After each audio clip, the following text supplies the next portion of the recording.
Oh, Jonathan, you just unmute. Mute the line of 2021 so far. Sorry about that. Hi, everybody. Good morning. Welcome to the fourth session in our six-part solid wood bioheat webinar series. My name is Jonathan Hallis. I'm going to be your host for today's session. And today we're going to focus on project planning for bioheat projects. So during the last few webinars, if you've been joining us, you know that we would have heard about the various kinds of solid woody biofuels, what to look for in sourcing high quality fuel, as well as some of the different combustion systems which use that fuel to provide heat for residential, commercial, institutional, and industrial applications. So today we're going to change gears just a little bit and instead focus on some specific bioheat projects that are being implemented in First Nation communities in Northern Ontario. And we're going to discuss some of the steps taken to plan for those projects as well. So before we move on, I'd like to remind everybody that this session is being broadcast live, as evidenced by me muting my microphone at the beginning there. So in the event of technical difficulties, please have some patience. We're going to work to try and sort out any issues promptly. And so once again, if you do happen to miss part of today's session, or if you're interested in sharing it with a friend, we are going to be providing a recording of the session for review at a later time. And so as well, I'm happy to share that this webinar series that you're joining today is the result of partnership between the Centre for Research and Innovation in the Bioeconomy, otherwise known as CRIBE, FP Innovations, Natural Resources Canada, and the Government of Ontario's Ministry of Natural Resources and Forestry. So on behalf of the organizing team putting this webinar series on, thanks so much for your interest and for joining us today. Today, we're going to be joined by two speakers. First, we'll hear from CARA Sanders, who's a small business owner who's made it her mission to support remote Indigenous communities in implementing sustainable and clean energy projects. Next, we'll be joined by Jordan Hatton, who will share his experience with planning for a bioheat project within Bingweed, Niashi, Anishinaabe Nation. At the end of our presentations, we're going to be holding a question and answer period as we've done with the previous webinars. And to facilitate this part of the session, we're going to be using Slido as a platform you can access from your internet browser. If you've never used Slido before, that's no problem. The system is quite easy to use. And to access the platform, please type the website address displayed on the slide here into your browser. So that's www.sli.do, or you can just type in slido.com. So once you've made it onto Slido, you'll see a little box to enter participant code. The session today, we're going to be using the code Bioheat F25, and that's for today's date, which is February 25th. So if you have any questions you'd like to ask either CARA or Jordan, please send them over Slido. Other participants are going to be able to see your question and can have the opportunity to upvote questions by selecting the kind of thumbs up icon to advance those questions to the top of the list. In the event we don't get through all of your questions today, we're going to be posting responses on the CRIBE website as soon as we're able. So feel free to submit your questions throughout the presentation. You do not have to wait until the end. So, okay, I think it's probably a good idea to give everybody some time to connect on Slido. And we'd like to pose a question to each of the participants that we've got joining us, just to make sure you've got a handle on how the system works. So once you enter Bioheat F25, we're going to pose a question, knowing that people are joining us from right across Canada today. Where are you joining us from today? Give everybody a moment to submit their response over Slido.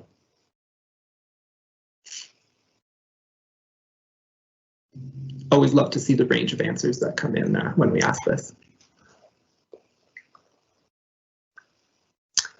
Okay, well, great. I hope everybody had a chance to submit a response where they're joining us from today. And now that we've kind of given you a bit of a sense of how to pose your questions to our speakers, I would like to queue up and welcome CARA. So CARA, please consider sharing your screen, put your webcam and mic on, and looking forward to your presentation.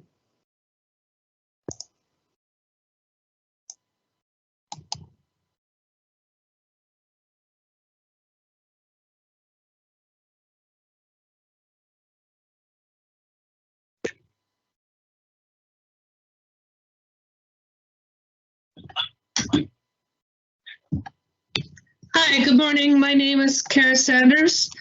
I'm a member of Curve Lake First Nations in Southern Ontario. First off, to start my presentation, I'd like to acknowledge the land that we're on. I'm in the land of the Wendat. I'm actually on the wrong screen. How do I put it over on that screen? Okay, never mind, I got it. I'm on the land of the Wendat, Haudenosaunee and Anishinaabe people. That's my ancestors, and the treaty land of the Williams First Nation. And I'd also like to acknowledge the lands that everyone is on, where they're sitting, working, and playing today. And we thank Mother Earth for her gifts, which has provided the opportunities for me and the adventures I've been on. As I said, my name's Cara, and I'm an independent First Nation small business owner. So almost 5 years ago, I decided to quit my job in a large environmental firm and work specifically with First Nations. So this has been quite a learning journey for me. Recently, I heard something. It said that each of us have two drums.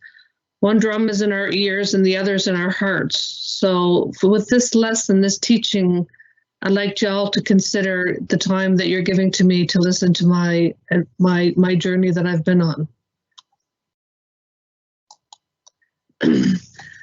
Renewable energy is all about the gifts from Mother Earth. So the wind provides energy, the sun, the water, the earth. Each of these items have been providing for us for generations, time immemorial. The focus of the work that I'm doing most recently is on Bioheat.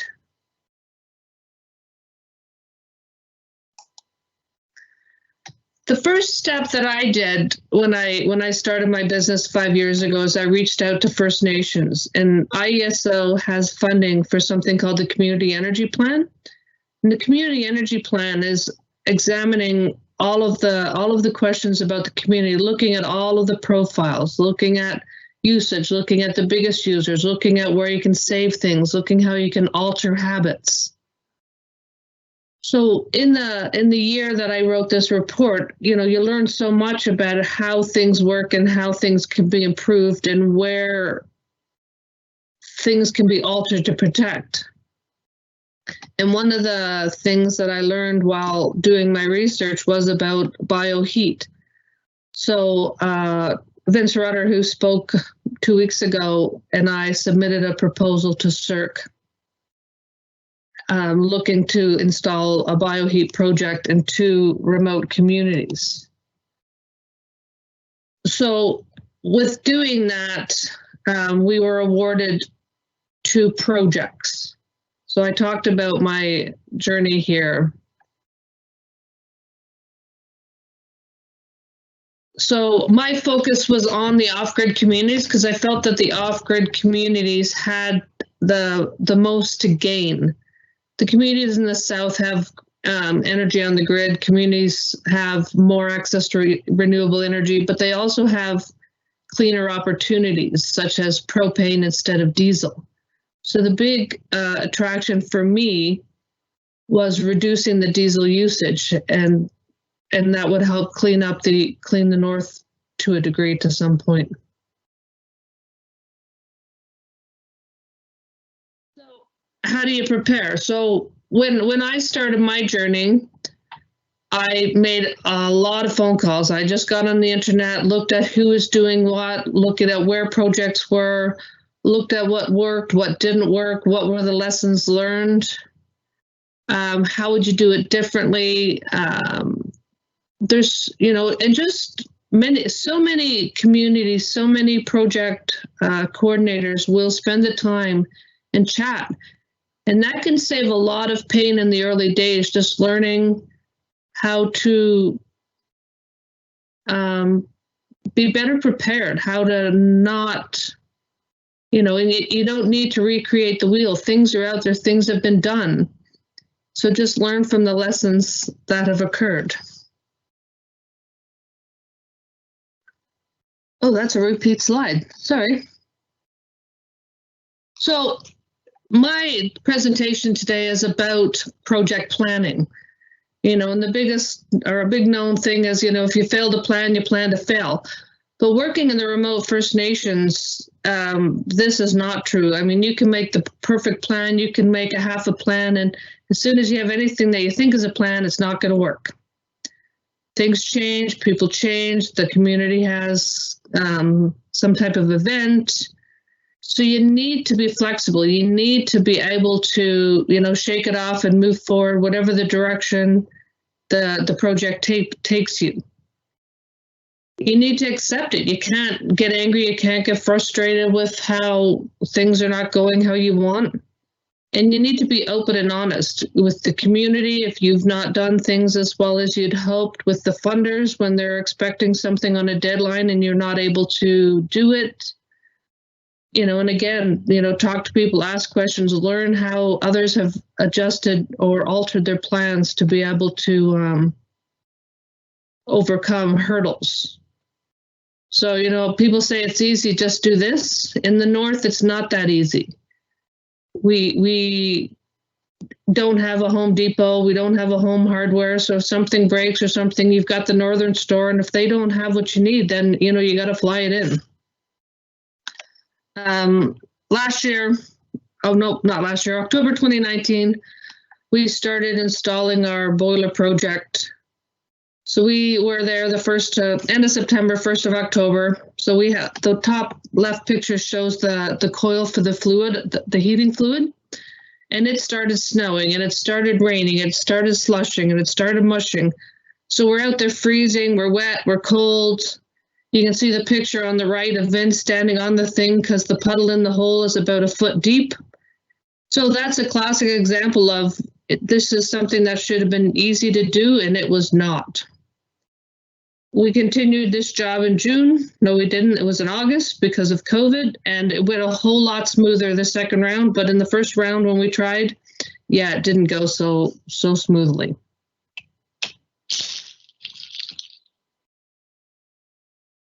We were awarded money with the CERRC program. So with the CERRC program, we had asked for things, we had discussions, we had made a proposal. So in this journey, I've learned so much. And one of the things that was talked about for me, which I've not been able to get a forester's grasp on it, is what do we need? The answer is you need 300 cubic meters approximately of wood chips to operate the 300 kilowatt system. So what does that mean? To me, I couldn't say, okay, what does 300 cubic meters looks like? So you have to look and learn how to adapt your thinking to be able to understand the needs of the project. So for me, I understand like 10 by 10 by 3 meters is 30 meters, but then if it's standing in a forest, how do you calculate that? And there's forest calculations. So it's really, as an advisor, you look at who knows things and they can explain things easier. And you look at how you can understand greater what is required. So to run a boiler project, obviously you need wood. So one of the things that you need to consider in your planning is a needs analysis of supply. So First Nations, remote First Nations are definitely surrounded in forests. So you have to make sure to meet with a forester, a forest planner, to understand the opportunity and to understand the availability and the access. So often there's no roads, you might be able to get there in the winter because there's some ice pass, but in the summertime you can't get there with the marshes and wetlands. So you have to be able to prepare and plan how you're going to access the trees geographically. But the other is, how are you going to access the tree via people? So how do you do this? For my two projects with Pakanjikum and Kitchenume-Kusib, we have also joined the boiler project with the sawmill project. So the sawmill project has hired 6 youth per project. So the youth are working, they will be trained this year in 2021 They've had some training, but they will have further training on harvesting skills and harvesting techniques and how to get the trees from forest. But it's also about what to do with the trees. So understanding the project that we're working on, we started with the boiler. So on the left, you can see the slab board. So that's ideal for the to be chipped in the boiler. The top of the tree, that can be used as a part of the boiler fuel. The middle of the tree can be used for firewood, wood, and such. And then the butt log can be used as lumber from the sawmill. So you've created 3 economies with one tree. The log in the middle, you can see how the different pieces are cut for lumber, and then you've got the waste one on the side. So the one economy of the boiler project is now 3 economies: firewood, lumber sales, and the wood chips. And then a 4th economy evolved from this program, and that was value-added items. So the team is working now together, and they're constructing things. So on the left, you can see they're building an outhouse. You know, on the bottom, they're building a swing for the yard. You've got some lumber there, piles of firewood. On the top, we had made 100 6x6s, which we sold to the Wate Power. They were delivered out on the ice road, so it was a win-win situation. And in the bottom there, they built benches for the part of the new transition house that was built in the community. So our small program has grown quite nicely into a diverse opportunity for the youth. So my approach to the project planning is you need to clearly define what your role is, but you also have to understand that it's flexible. So you need to understand where the fuel is, how you can access it, what the hurdles are, what the forest planning is, and what are the biggest challenges to this. I don't have time to go into all of the challenges, but you just have to be flexible, you know, keep an open dialogue with chief and council, and keep an open dialogue with the funders and other shareholders that will have that could have information or lessons to teach you. But know that it's a great project. It's great to do this work, but there's definitely going to be a challenge. A part of the needs analysis, a part of the planning is labor. So creating opportunity, creating capacity. I say here we have 5. One community has 6 right now. One has 4. So it's being flexible. It's being able to train them. And training is also about the hard skills, like how to run a chainsaw, how to run a skill saw, how to run the boiler, the chipper. But it's also about the soft skills. It's about learning computer literacy. It's about learning management, team skills. It's about, having first aid. It's about creating maintenance plans and following maintenance plans. It's about being able to plan the week or the month so that you have work and you're able to raise the money that's required to keep the program running. Another thing that you need to consider in your project planning is equipment. So we had purchased a tractor for the one program, and the tractor's not actually big enough. So now we need a new one. So that's a lesson learned, that make sure that you size the equipment properly. When you're buying something, talk to skilled operators so that they know they can suggest what's the best thing to get. Consider where accessibility to the trees is, so you have access to the resource with like a forest winch and chains and stuff and proper training. It may cost you a little bit more to buy something a little bit bigger or a little bit better, but it could be worth it in the long run. So it's a matter of doing your research.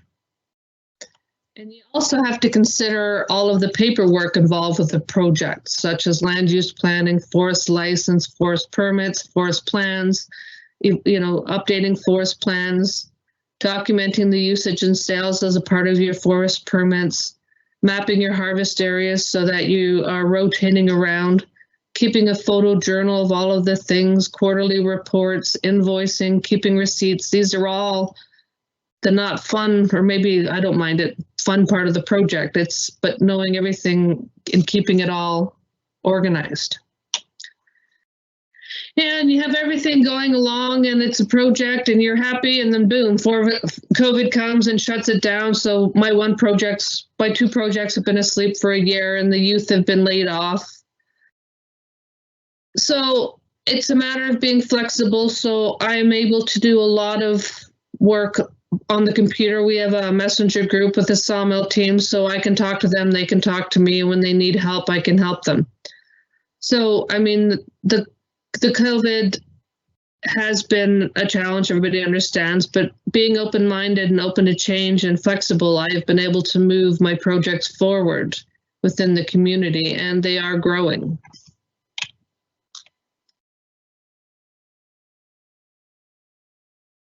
So that's what I just talked about. So what's next? You know, lessons learned. Keep good notes. That's the big thing. You think you might remember, make sure that you keep notes. Make sure you keep them in like categories by project and by theme, like your forestry, your equipment, or needs or wants or things that didn't work. Alter your plans so that you can work with the flexibility of the community.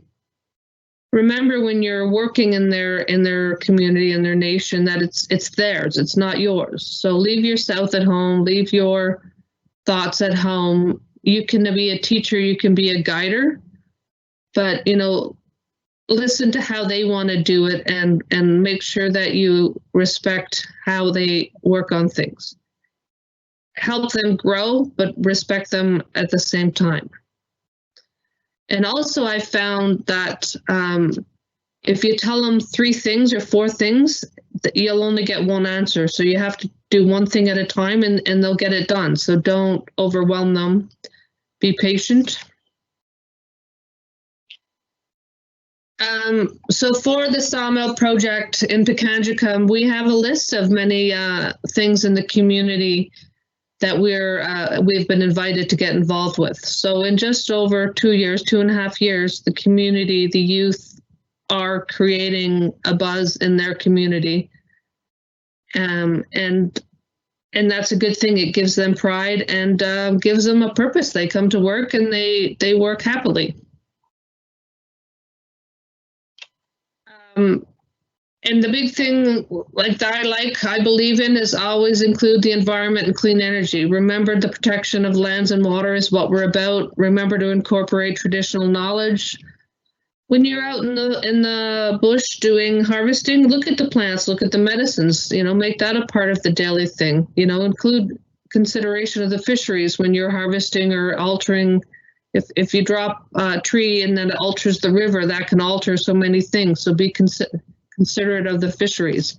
Be considerate of the wildlife when you're cutting trees. You know, look around, make sure that there's not a nest, or, you know, take a minute, speak to your elders, you know, about things that they've done. You know, clean energy, learn about the clean and green.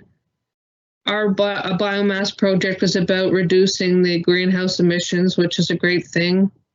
And I'm currently working on a proposal to join my 2 First Nations, the 2 projects, to do joint training so they start to learn from each other. So the new partnerships, I think, is a great concept, and the youth will have new friends and they'll have people that they can rely on that are working the similar projects and could end up with the same type of issues. So in summary, I mean, the clean energy goal is protecting the lands, engaging the community, and building literacy, climate change, energy demand bills, looking for economic development, social and economic results. So these are all the things that the 2 biomass projects are providing in the north. We're working on building capacity with this proposal I'm writing and other proposals that we've been awarded. Engaging the youth, you know, so we have the 6, the 5 that we have, but we'd like some more, maybe some part-time ones if we don't have enough money for all full-time. We're working on creating an elders council so that the elders are there to support the youth. and we're broadening the clean energy vision. So both communities with the biomass projects, we're also starting to, we'll be installing a solar project next year. Strengthening leadership and collaboration is a part of the training. But once they become the energy champions of the projects they're working on, we'd like to go more, show them across Canada, across Ontario, show other First Nations that the youth can do this. Thank you very much, Jimigwech. My name's Kara. If you would like to call me or email me, I would love to have insight and talk and learn from what other people have learned over their time and their experiences. Awesome. Thank you so much, Kara, for sharing your experience and the projects that you've been working on in KI and the Kansacum. Really great to hear that. So Miigwech, thank you for your presentation. I would like to ask Jordan maybe to join us here, flip on his webcam, take his mic off mute, and maybe consider sharing your presentation. Looking forward to hearing what you have to share on Bioheat and BNA. Perfect, thank you.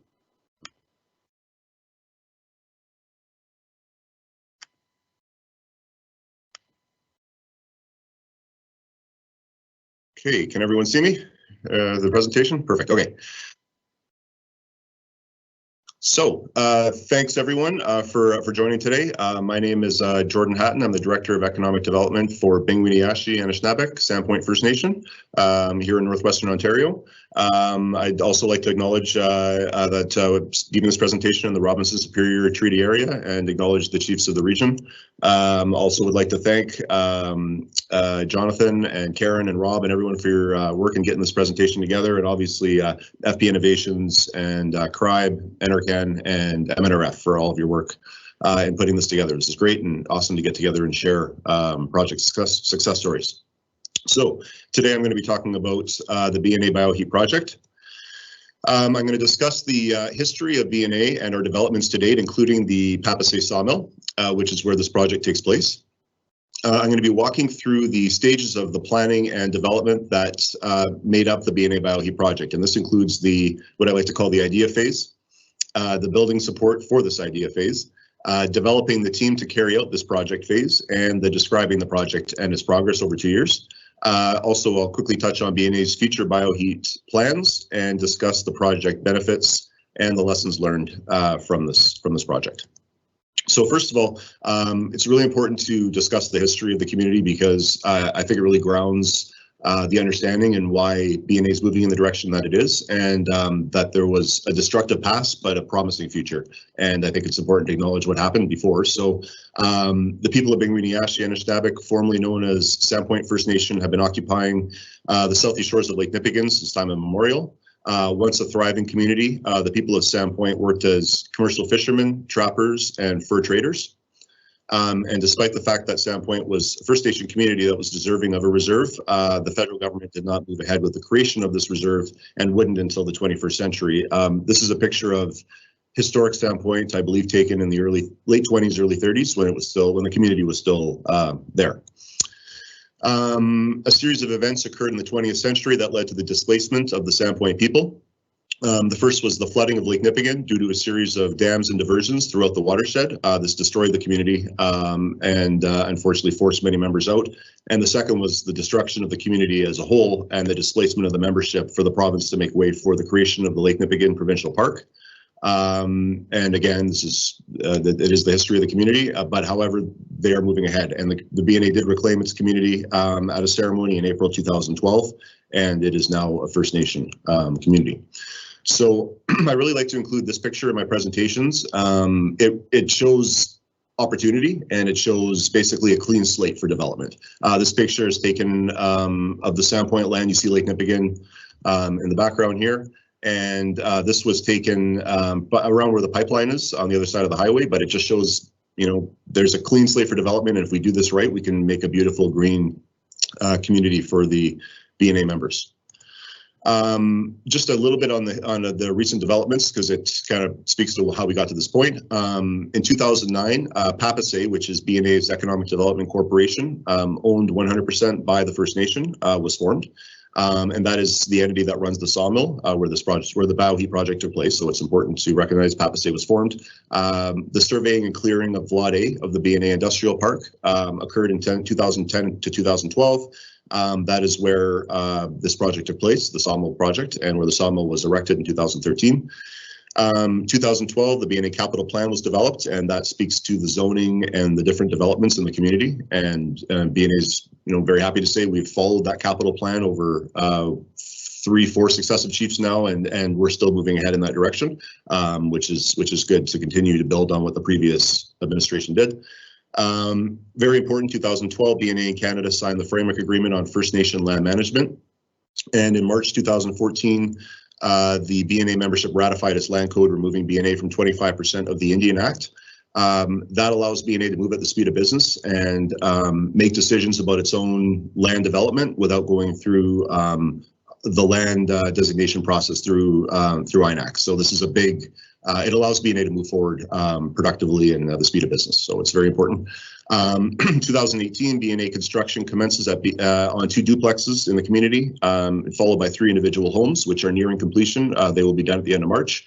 In 2019, the first member moves to the land, and we currently have 4 members living full-time in the community with their families, and we're expecting that to grow every year. The Papasay Sawmill, very important because that's where this project took place. The vision of the sawmill is to be an on-reserve anchor project, providing jobs to members and lumber for their homes. 12,000 square foot building was erected in 2013 in the BNA Industrial Park. Equipment was acquired over the years, and we commenced operations in 2017 with 3 employees. Art Gladue is our current sawmill manager and was a very important part of our Bioheat project. The 3-phase power was installed in the sawmill for the equipment in 2018, which was supported by NRCan.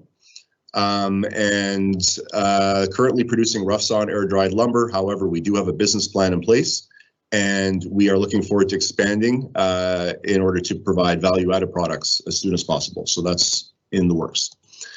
So as far as our current project, the idea for this project came to be because the sawmill was operating year round, yet had no heat. So the workers, unbelievably, came to work all winter long in minus 40-degree temperatures at times and continued working. They only stopped if the equipment froze and would no longer continue working. So a lot of credit to the workers when we first got the operation going.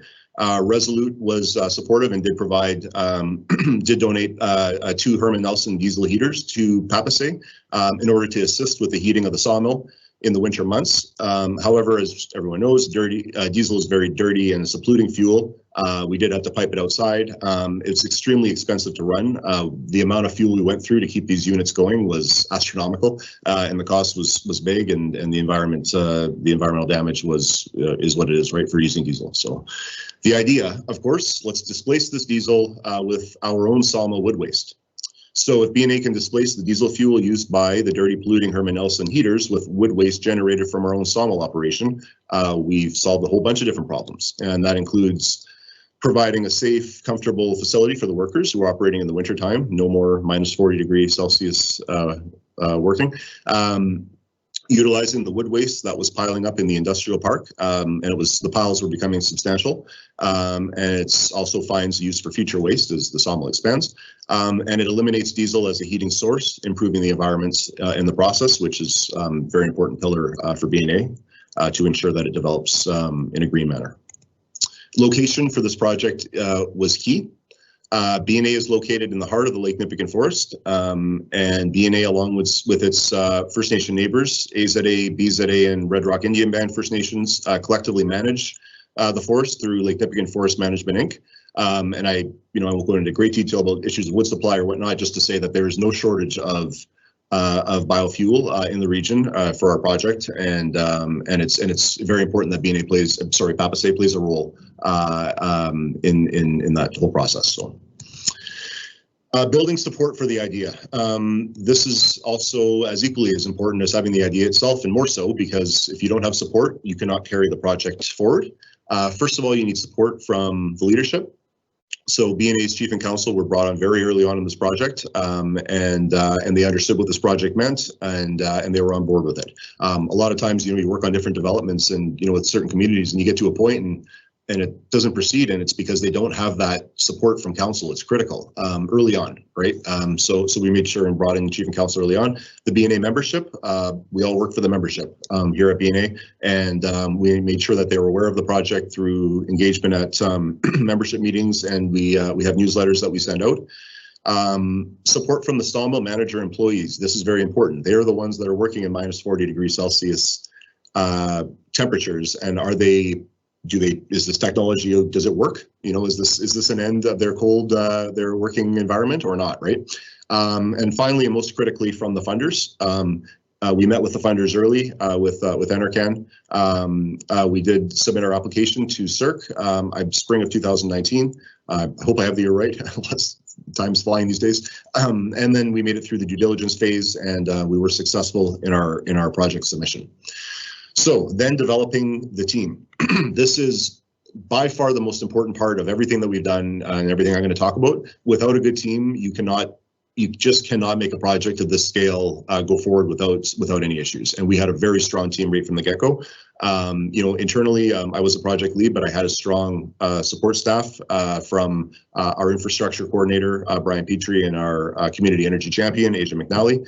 And as well, again, council was supporting this throughout. Art Gladu and Papasay, Art was critical as our sawmill manager, to have someone on the ground when things were being installed, being there all the time, answering questions, making sure things were moving ahead, critical. For our partners, Biothermic, we ended up utilizing Vince Rutter, his local company. They were responsible for the boiler, the chipper, the electrical, the engineering, and the project installation. We did our due diligence ahead of time, very important. You know, we obviously heard excellent things about Biothermic, and Vince did a wonderful job, but still we did our due diligence. We went to Baloo's farm, actually, where he worked with a local farm here in Thunder Bay, just outside Thunder Bay, and they installed this very similar system utilizing wood chips in the farm. So myself and Brian went out there, and we met with the owner of the farm, and he explained how the system worked and how happy he was with the system. And anyway, it impressed us, and so anyway, your due diligence is very important for a project of this scale. We worked with HME Enterprises for the regulations, the wood supply, fuel management, and fuel testing. And when I'm talking fuel, I'm saying our wood chips. So that whole piece is very important. And then project management, so critical. All of BNA's major developments, be it its roads, its hydro project, its gravel crushing, its housing development, I could go on and on and on. We use project managers. We learned this lesson early. We can't do it all. There's just not enough hours in the day and the weekends and evenings to do everything. You need help, and you need assistance by talented people who can keep projects going on time and on budget. Regular meetings is critical. We met monthly with the entire team, making sure everyone was available. I think we slowed it up to bi-monthly after things were kind of moving, but making sure communications, actually I think it was bi-weekly for a while, but making sure communications was regular was very important. Okay, so carrying out the project, I'm just watching the time here, so we'll move along. Concrete pad, critical, big mistake on my end. Okay, this is gonna go to my lessons learned. Make sure and do your pad in the spring or the summer, and not when there's snow on the ground. I got a lot of grief on that one from the previous chief. Weather is a huge issue in Northwestern Ontario. Plan accordingly, and don't wait, or else you're going to be doubling your costs by putting those expensive pads down and everything else. So anyway, the concrete pad is 28 feet by 30 feet. This is the foundation that the boiler stands on. Insulation and piping. The board and batten was installed over the insulation. Piping was installed inside the sawmill in order for the movement of heat from inside the C-can into the sawmill. And you can see the workers putting it on there, and there's the piping system. Placement of the C-can. The C-can is 20 feet high and is insulated. It sits just outside the sawmill. It has all these wonderful things inside it, which I won't go into. I know that presentations being made available. Just to say that it's very neat, clean, tidy inside. It's kept under lock and key. There's a backup electric heating system in case the actual boiler fails or there's an issue with the chipper or whatever. So you know, the pipes aren't going to freeze. So anyway, that's the C-can, very important. The Froling T4 boiler and backup electric boiler is the Froling T4 150 kilowatt boiler uses high quality wood chips from the sawmill's wood waste. It's an advanced wood chip system, meets all standards for emissions and efficiency, which is very important. We went with the high-end equipment. This is, you know, from Europe. It has all the sensors and everything, so if something goes wrong with the boiler, it actually comes up on Art's phone, and I believe Brian's as well, and lets them know that the ash needs to be emptied, whatever. And it's also connected to biothermic as well, so there's communication constantly remotely. And again, the backup electric boiler is 120 kilowatts. The fuel, the sawmill wood waste. The fuel waste used for biomass heating system is the byproduct of the Papasay Sawmill. This makes sure that there's enough available for the winter months. They ensure slabs were collected and properly stacked. The drying piece of this project was very important, and that was a lot of the work that HME did, just to ensure that the product was dry, the fuel was dry before it went into the chipper, and we stacked things properly, and that whole piece is very important. The wood chip storage bin, as you can see, was constructed with wood from the Papasay Sawmill, which is awesome. And the wood chip agitator and auger conveys the fuel from the wood chip storage building to the boiler. The wood chipper unit, this was one of our issues that we faced, was the COVID pandemic. This chipper was stuck in the port, I believe in Italy, for a period of time. And again, we know what Italy faced with COVID last spring, summer. So there was a delay in getting the chipper. We actually had to utilize backup from biothermic to make this project, to make sure that we could start the testing process, because this was late coming. So anyway, out of our control, it's there now. The wood chip testing, we used LU for this process. Again, that was shut down for a little while because of COVID as well, outside of our control, but it was up and running again. And then there was an extension to this project, which I'm very proud of. We were able to work with NRCan for an additional piece of this project, which is to retrofit the new homes to ensure they're compatible for a future district heating system. And as well, we were able to get a mobile chipper and a tractor unit in order to get into the commercial biomass space, and as well utilize that for the future district heating unit. So obviously a huge success for the project, and BNA really wants to thank NRCan for their support for this project. We would not have been able to do it without them, and they're amazing to work with. So thanks to everyone at NRCan. Going forward, very important that I mentioned that we are looking at the district heating system. So we will have 6 individual homes constructed very shortly, and 2 duplexes, so 10 units total by next summer. Need to ensure that the next 3 homes are biomass compatible, need to retrofit the 4 duplex units. And other buildings that we're building in the community. Our goal is to get a critical mass and to get a district heating system in place where we can grow this operation and utilize our mobile chipper to feed the system, lowering heating costs for our members living down there and becoming a green community. Project benefits and lessons learned. I see we have 4 minutes left, so I'll be quick here. Project benefits. BNA is on track for completing its Bioheat project by the end of March 2021. Many benefits, too many to list, but just some of the main ones.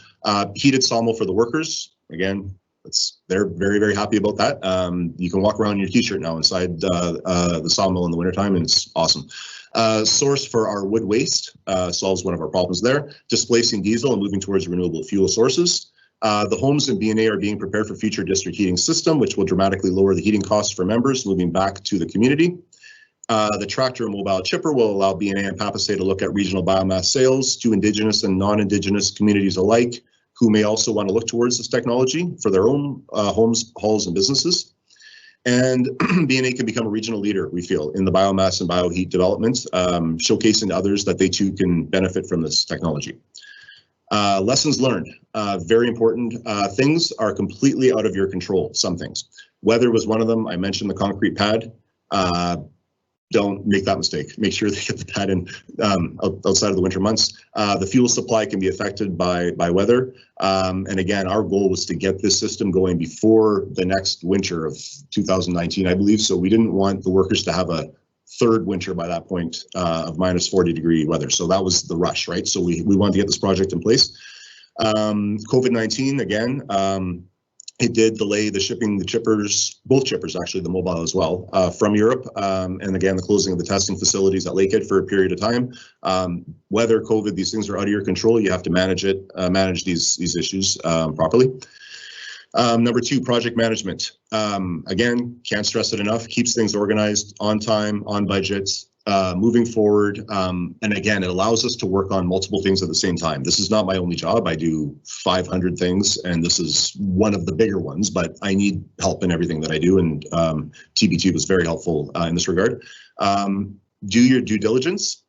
be comfortable with your choices. So, Vince did a wonderful job, biothermic, great selection. But again, we did our due diligence. We went ahead of time and we made sure that this was the right system, that it was going to work for BNA. A talented and dedicated team is a must. As I mentioned, getting that team together, communicating regularly, very, very important. Regular meetings, bringing in counsel regularly, making sure they're informed. Can't stress it enough. And don't try to do this on your own. You can't. It's not possible. There's just too much. There's too much going on. And if you're like me, you have a bunch of other things.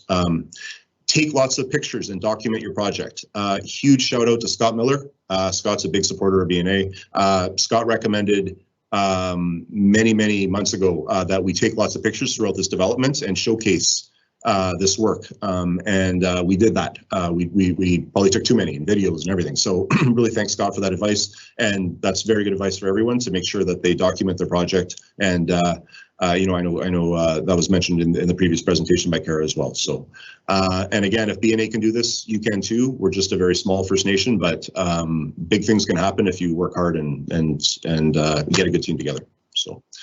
And again, thanks everyone, Miigwech. I didn't put my contact info, but I know I can add that in and send that over to Jonathan, so you guys can contact me anytime. Thank you very much, everyone.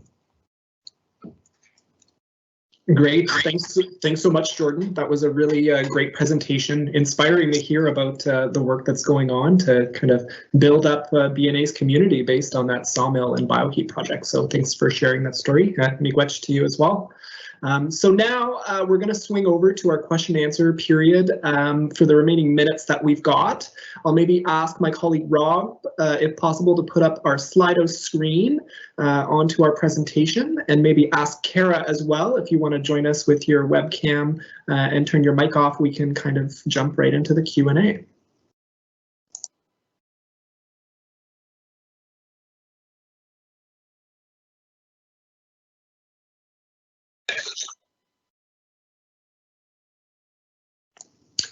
I sure can. I'm just waiting to make sure we got all of us on there. That's great. So I do see we've got this poll active here. So thanks so much, everybody, for submitting your responses of where you were joining us from today.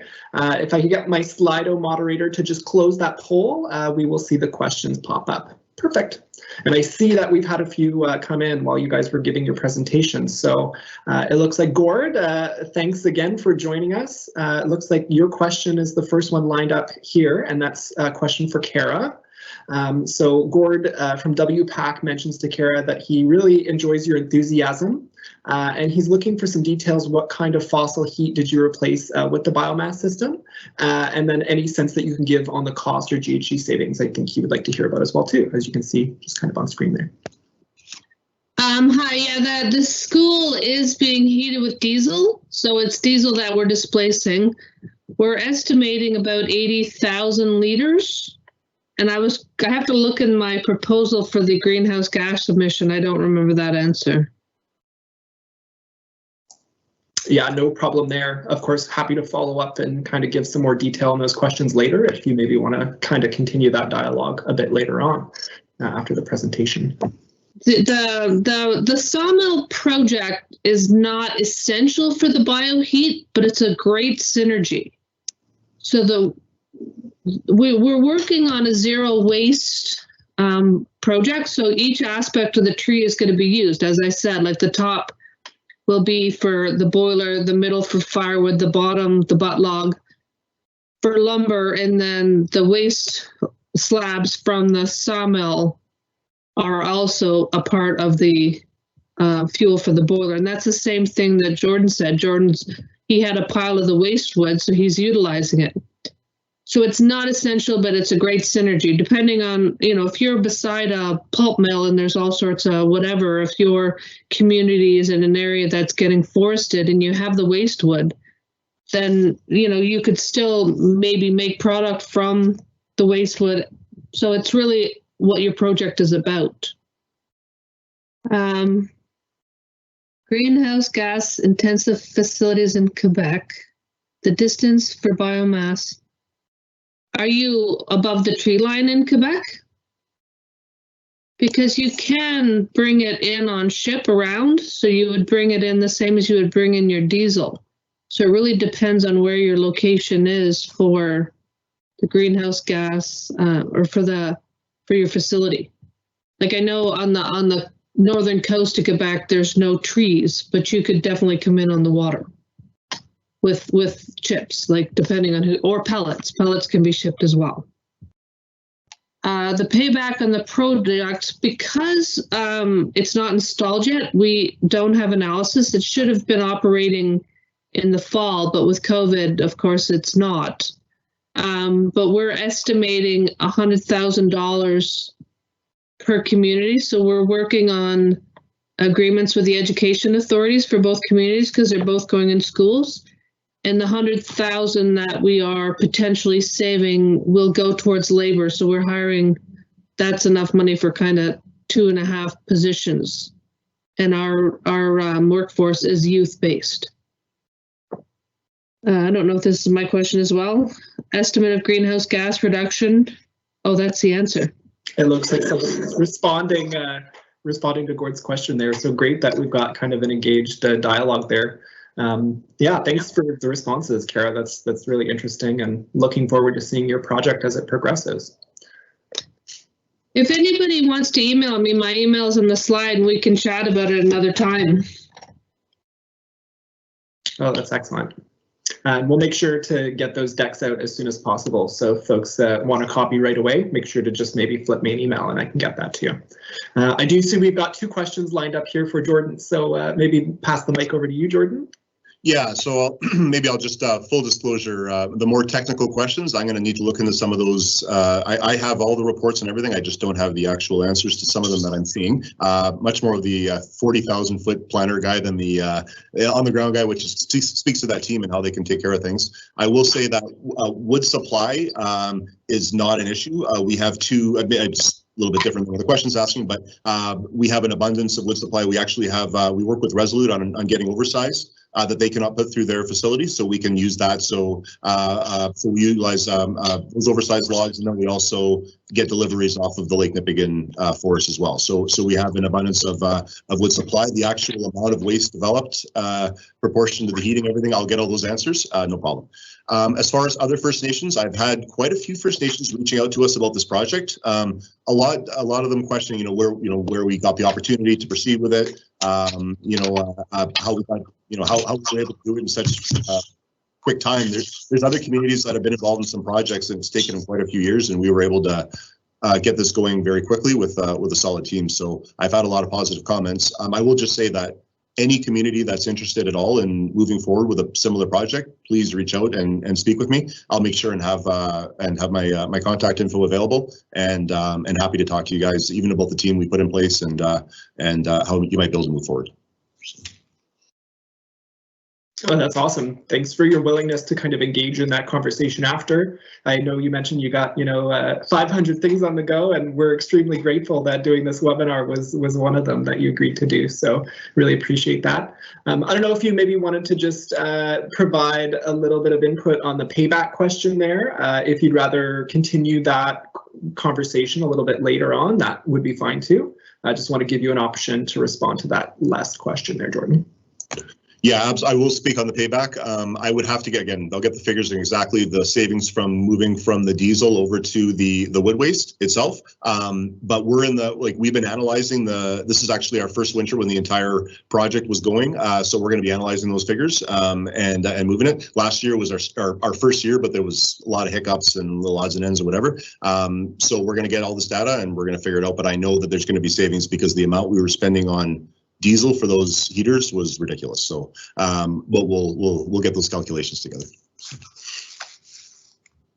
Cool. We'll look forward again to having that conversation kind of continue over into the future. So just make sure I'm sharing my screen here. We're out of time for today. So I do want to say thanks so much to everybody for joining us. Thanks to our speakers, Jordan and CARA. Again, really appreciate you taking the time to talk with us today, share some lessons learned over your projects and that kind of thing. Before we sign off, I would like to give everybody a bit of a friendly reminder that we've got 2 more webinar sessions left in our series. coming up on Thursday, March 4th and Thursday, March 11th. You can find links to register for those sessions by following the CRIBE URL on the slide here. So that's just cribe.ca/resources/bioheat-webinar-series. And so next week, we're going to be back to learn a little bit more about some other Ontario bioheat success stories. We'll be joined by Nikki Manitowabi from Wikwemkong Unceded Territory and Bob Thomas, who's with Lackwood Pellets. So as I mentioned, you can find those links to register on the CRIBE website, and we're really looking forward to having you join us once again. So if you have any questions or comments about the series that you want to share, please reach out to me. You can see my email address on the slide there as well. You should have been receiving quite a few emails from me just to remind you about today's session. So feel free to just reply to one of those messages and I'll be happy to get back to you. And so I guess on that note, this concludes our session. Thanks so much for coming. And again, miigwech to both of our speakers. Take care. Stay safe, everybody.